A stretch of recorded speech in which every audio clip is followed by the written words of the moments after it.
السلام عليكم ورحمة الله وبركاته. الحمد لله رب العالمين الرحمن الرحيم مالك يوم الدين إياك نعبد وإياك نستعين اهدنا الصراط المستقيم صراط الذين أنعمت عليهم غير المغضوب عليهم ولا الضالين آمين. Amahoro n'imigisha bisaka amahoro y'Uwiteka bibe kuri mwe mwese bibasakayeho, waba uri umuyisilamu waba utari umuyisilamu, niyo waba uri umuntu utagira icyo uri cyo, ubukeneye amahoro y'Uwiteka. Mu by'ukuri bavandimwe, ndagira ngo mwese amahoro y'Uwiteka abeho. Murabizi no muri Bibiliya intumwa y'Imana Muhammad, intumwa Yesu nako yari iri kugenda yagera mu rusengero rwarwo rwose, igeze mukavuga ati amahoro n'imigisha bari aho ngaho byose bibabe muri mwe. Yajya no mu rugo rw'umuntu akavuga ati amahoro n'imigisha y'Uwiteka bibe muri urwo rugo. Niho mpamvu natwe muri Islam dukunda kuvuga ati assalamu alaikum wa rahmatullahi wa barakatuh. Amahoro n'imigisha by'Uwiteka bibabeho, bitubeho. Amahoro n'imigisha atuvane muri bya bindi twari turimo, muri bwa busambanyi, muri rwa rusimbi, ndetse no muri bya biyobyabwenge. Allah subhanahu wa ta'ala dusaba ko akomeza kubiturinda. Amina. Wowe waba utavuze amina, icyo nzi cyo nawe yari amatabi ubu uri kunywa, ndabizi ebana birakugoye kuyavaho, ndabizi, ariko rwana na nafsi yawe, rwana jihadi y'umutima wawe, urwana intambara y'umutima wawe, usaba ko Imana yakuyobora inzira nziza igororotse, kandi inzira itakujyana muri bya bindi wari usanzwe urimo. Bavandimwe b'Abayisilamu, wowe wari usukura umutima wawe muri Ramadan, ndagira ngo Allah subhanahu wa ta'ala akomeze agufashe usukure nafsi yawe, kandi uve kuri bya bindi uriho. Bavandimwe b'Abayisilamu, urabizi Allah subhanahu wa ta'ala aravuga ati wama tashauna illa yasha Allahu rabbul alamin.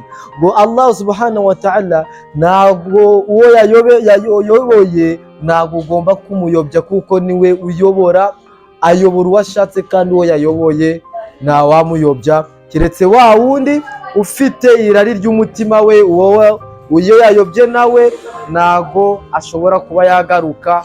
Dusaba ko Allah subhanahu wa ta'ala yatuyobora muri abo ngabo. Allahumma amin amin. Kandi akanaturinda kuba twayobwa ndetse n'irari ryacu, dusaba ko Allah subhanahu wa ta'ala yaduhereza ibyiza. Bavandimwe b'Abayisilamu, ku bantu twaganiye kuri Maisiri, ku rusimbi, kuri ka kadege two muri Kaviyata, cyangwa se ku nzoga n'ubusambanyi, turagira ngo tubasabe ko tugiye gusaba njye nabo. Wowe warebye kuri video yanjye, wowe umutima wawe nimba wowe ukina, nimba ugakina, Allah subhanahu wa ta'ala tumusabe ko yagukuraho ako kantu k'umutima k'ingese ka yangese dufite.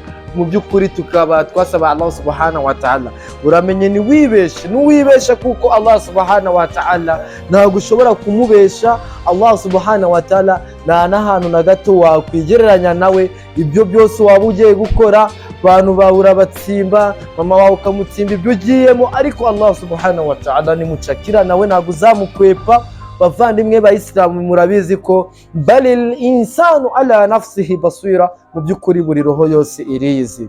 Muvandimwe munkurikiye, muvandimwe wanjye, ndakugira inama, ntuzabone mugenzi wawe ari mu bintu bibi bizamuganisha muri gereza, nako bizamujyanisha muri wa muriro w'isi, cyangwa se bizamujyana mu gorerero.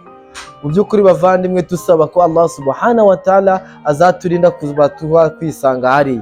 Rero no mu muriro nawo nuko bimeze, tuzasabe Allah subhanahu wa ta'ala azaturinde kuba twagenda mu muriro utazima. Ndagira ngo dusabe ubusabe cyangwa se idua, ubundi noneho dusabe Allah subhanahu wa ta'ala uwo yayoboye akabayobora inzira igororotse, ko bayobye tugasaba ko Allah subhanahu wa ta'ala tuyobora tukagenda mu nzira nayo igororotse, kuko Allah subhanahu wa ta'ala aravuga bikaba, yategeka bigakomera. Murabizi iyo akinze nawe ukingura, niyo akinguye nawe ukora iki, nawe wakinga. Uwo ni Allah subhanahu wa ta'ala. Wahahirwa abakene mu mitima yabo, kuko ubwami bw'ijuru ari ubwabo. Bavandimwe wallahi tureke kugira ubutima kuri nafsi, kandi muzi ko dufite n'ubukene ku mafaranga, ariko tumenye yuko Allah subhanahu wa ta'ala adukunda. Wowe wifate uvuge amina, uko nawe umutima wawe uri kugushinja icyaha, uriyizi, uzi kuntu umeze. Nimba akari akadege ugakina wikwibesha ahubwo kaveho, niba kari akayoga ukanywa kaveho. Ugomba kuba tayari no kuba wanareka byose, ariko Allah subhanahu wa ta'ala uyu musabye araguha. Musabe icyo umusaba, kandi icyo umusaba uri kukireba, icyo umusaba uri kukireba n'amaso yawe, ariko kukigeraho biragoye pe. Ariko Allah subhanahu wa ta'ala azaguhereza muvandimwe. Wowe nutaka umutima wawe, ahubwo wowe utangira uvuge amin. Al-Fatiha. Ihdina siratal mustaqim, siratal ladhina an'amta alayhim غير المغضوب عليهم ولا الضالين غير المغضوب عليهم ولا الضالين. اللهم إني أعوذ بك من عذاب جهنم ومن عذاب القبر ومن فتنة المحيا والممات. اللهم رزقنا القناوة، اللهم حببنا في الصلاة الجماعة، اللهم اهشرنا يا ربنا لعل بالمصطفى صاحب الشفاعة. ربنا آتنا في الدنيا حسنة وفي الآخرة حسنة وقنا عذاب النار وعذاب القبر. اللهم إني أعوذ بك من عذاب جهنم ومن عذاب القبر. اللهم إنك تحبنا العفو عفنا يا الله، يا عفو عفنا يا كريم، عفو عفنا يا رحيم، عفو عفنا يا رحيم، عفو عفنا يا رحمن، عفو عفنا يا رحمن. Mana nyagasani, Mana turagusaba ko ya Rabbi wadufasha ukaduhereza ibyiza Mana, ukaduhereza inzira igororotse ya Rabbil Alamin, ukazaduha akhira ya Allah, ukazaduha ibyiza kuri isi Mana, ukaturinda kuzakina ibintu bidukenesha ya Rabbil Alamin, ukaturinda imikino yo mu mahirwe ya Rabbil Alamin, ukadufasha ugakemura imitima yacu ya Rabbil Alamin, ukaduhindura imitima myiza ya Allah. Ufite ubushobozi Mana bwo kuba wafata umutima w'umuntu ukawuhindura wundi mutima ya Allah. Duha imitima ifite sirata ya Allah, duha imitima ifite inzira nziza ya Allah, duha imitima ifite ibyiza ya Allah, uduhe neza ya Allah, uturinde ku rusimbi ya Allah, uturinde inzoga ya Allah, uturinde ibidusindisha ya Allah, uturinde ibiyobyabwenge Mana. Mana nagusabye ya Rabbil Alamin, abantu baba barakinye urusimbi ya Allah bakaribwa imirima yabo ya Allah, turagusaba ko abaha imitima yo kwihangana ya Allah.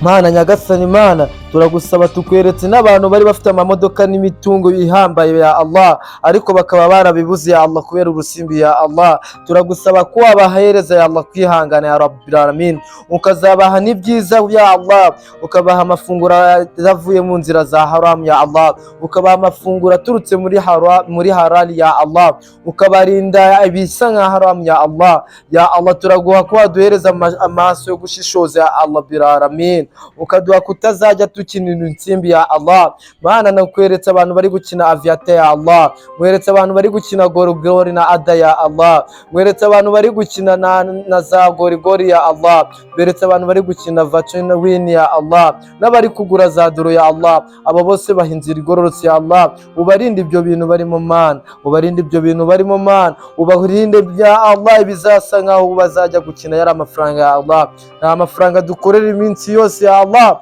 nta mafaranga bakorera iminsi yose ya Allah, nta mafaranga bakorera amanywa nijoro ya Allah, nta mafaranga bakorera imyaka n'imyaniko ya Allah, ariko mu by'ukuri bakayajyana hariya bakayajya mu masegonda abiri ya Allah. Turagusaba ko waduhereza imitima yo kuhava hariya hantu ya Allah, ukaturinda ntihasa nkaho ya Allah, kandi n'ababikina ya Allah bafite umutima utabireka ukabayobora ya Allah, kubera ko waravuze wa matashauna ila yasha Allah Rabbil Alamin ya Allah. Turagutakambiye tugutakambira neza ya Allah, turakweretse ko turi ibiremwa bidatekereza ya Allah kuri wewe ya Allah, ariko uduhe gutekereza no gushishoza ya Allah. Uturinde ibintu byo gukina insimbi ya Allah, uturinde ibintu byo kwiba ya Allah, uturinde ibintu byo guca bugufi ku mategeko ya shaitani ya Allah, ahubwo uduhe guca bugufi ku mategeko yawe ya Allah. Ibiri hejuru bitumanurire Mana nyagasani, ibiri hasi bituzamurire Mana, ibiri mu mazi mu nyanja kuri bitwishirire ku nkombe ya Allah, ibiri muri biriro bishira hano hadatwika ya Allah,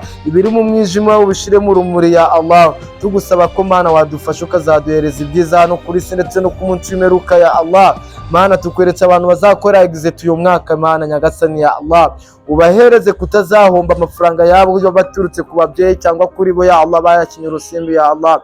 Uzabahe no kuzabona diplome nziza ya Allah, ubahe no kubona ubwenge ya Allah, ubahe no kureba ibyo bakora ya Allah, ukabahe byiza ya Allah. Tugusaba ko tugutakambiye, ni wowe mwami ushobora byose Mana, ni wowe mwami ukomeye Mana, ni wowe mwami bayibitarebwa ya Allah, ni wowe ureba ibiri mu mitima yacu ya Allah, ni wowe uzi ejo hazaza ya Allah, ntabwo twebwe tuhazi ya Allah. Duhereze imitima yo gukora ukatuvana ku rusimbi Mana. Mana duhereze imitima myiza ya Allah, uturinde ibibi ya Allah, uduhe ibyiza ya Allah, uduhe gutegeka ibyiza ya Allah, uduhe gutegeka gukora ibyiza ya Allah, uduhe kubuzanya gukora ibibi ya Allah, kubera ni wowe Mana ukomeye Mana. Dusaba ko ya Allah wadufasha ukazaturinda akadege, ukazaturinda n'ibisa nk'akadege ya Allah, ukaturinda n'urusimbi ya Allah. Mana tuyobora imitima yacu ya Allah, uduhe gufasha no gushishoza no gukiranuka kuri isi ya Allah, kubera yuko nta yindi neza twazabona hano kuri isi usibye wowe ndetse n'ubuyobozi bwiza waduhaye ya Allah. Turabashimira Mana ya Allah, kandi koko ugomba kuduhereza ibyiza kuri isi ya Allah. Ni wowe utanga, ni wowe waka ya Allah, uzaduha ibyiza kandi biturutse mu nzira zacu zo gukora n'amaboko ya Allah, bidaturutse mu bintu by'urusimbi ya Allah. أريد هداية في هذا الدين الإسلام يا الله، أريد هداية في هذا الدنيا يا الله، في هذا الدنيا يا الله، يا رحمن يا رحيم، يا رحمن يا رحيم. ni wowe nyirimo, ni wowe nyirimbabazi ya Allah. Turagusaba tugutakambiye ko wazaduhereza ibyiza hano kuri isi ndetse no ku munsi w'imperuka ya Allah. Bifadli subhana rabbika rabbil izzati amma yasifun, wassalamu ala al-mursalin, walhamdulillahi rabbil alamin. Bavandimwe b'Isilamu, naho ngaho nsoreje, turasaba ko Imana yazatuyobora ikazatuvana kuri isi ya Allah tutagomba gutekereza ibyo twariwe. Wa hadha, assalamu alaikum wa rahmatullahi wa barakatuh.